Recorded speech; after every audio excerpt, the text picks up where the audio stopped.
Hello, welcome to my channel. My name's Shanna Von K, and we are going to wash my wall today. I don't know why I did that.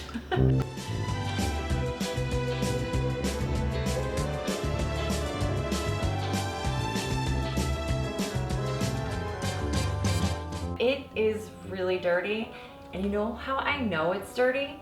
Because Fred comes over to film me do cleaning videos, and his light shows so much more than I really want everyone to see.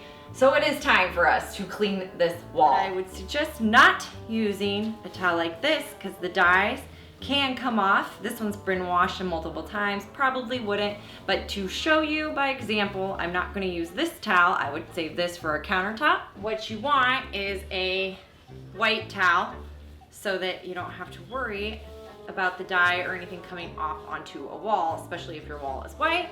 And I use a big giant towel if you're doing a whole lot of wall. The reason I do that is I just use this to dry one time, then I flip it around and use the other side.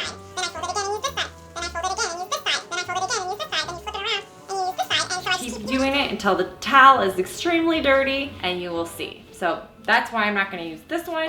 I'm gonna go with this one because this is my go-to. So we're first going to prep the area, and what you're going to do is remove everything off the wall and move any furniture away from the wall, and then that way you have space to work and clean the wall properly. Then we're going to go into the next phase, which is going to be your dry dusting, and this is to just get anything that's loosely sitting on the wall removed. You don't want to accidentally smear it around your wall and make the situation worse. Next up, we are going to wash our wall.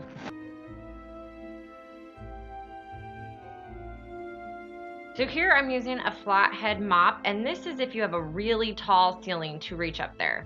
You can use this to dust, but you can also use this to wash the wall if you have areas or want to expand. And this actually works really well, but I actually prefer getting in there with my own hands so I can feel and see a little bit.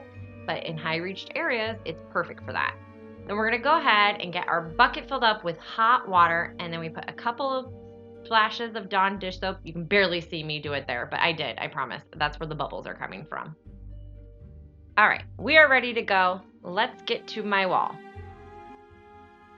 Grab your sponge, wring it out really, really well. You don't want a lot of water dripping everywhere. In fact, one thing I didn't do was grab a towel or a drop cloth to put on the floor to protect it. So I would recommend doing that before you start. But I'm just gonna work top to bottom and do section at a time, and using the non-abrasive side of the sponge if you are just cleaning your wall. But if you're going to be painting and you really need a little different clean, you can actually flip it and use the abrasive side. You do want to dry immediately. And one thing I didn't mention is before you start to test another area. If you are painting, that's a little bit different because you're going to be filling it, you're just getting everything off the wall to get that good paint job. Just that little part. I think kind of showing the towel's fun. So we're just going to continue with this wall. And I did learn a few things when I did my wall because I was really able to look at it after everything was dry. And one of them is that I would actually do more of a circular motion with my hand. And I did not get good footage of it, but I would do circular like I'm doing right now to dry in order to get a better clean versus going left and right and doing that common used snake shape that we do in clean. So the reason that we're doing it section by section is because you really want to dry it immediately. That is key. Sometimes water, if it sits on things, can ruin it. So the key is to just do a little section at a time and dry immediately. It's not a huge deal if you are going to paint the wall, but if you are cleaning it for everyday purposes, you really want it to look up like it's freshly painted. So the motion of how you clean and dry is very important.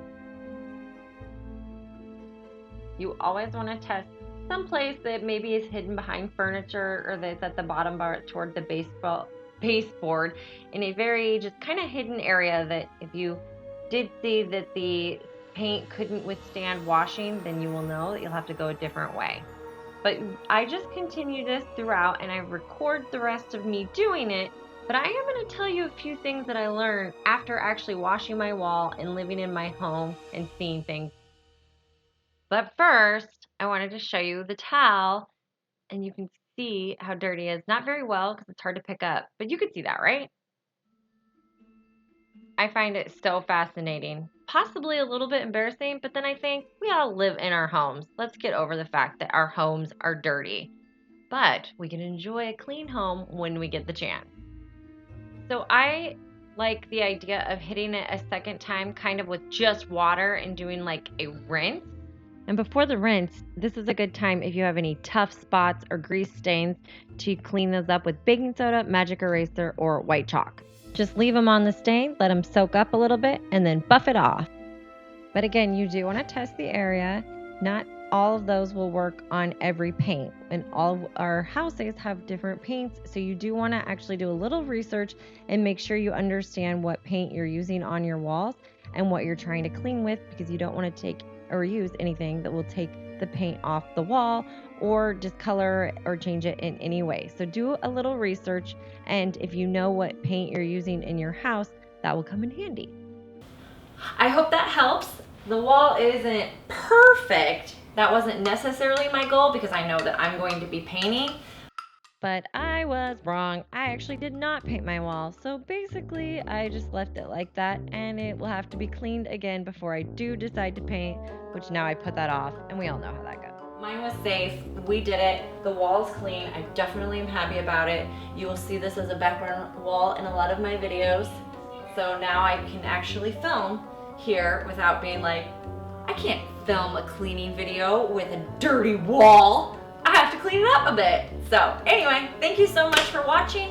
Don't forget to subscribe to my channel, and then you want to ring the bell so you know when I'm coming out, which we all know I have no idea half the time. So there's that. And don't forget to give me a thumbs up if you like this so I know to make more, and comment below if you have any questions or advice so I can remake this video one day better, because that's how it works. You just keep getting better every time. Trial and error, if you will. I will see you next time.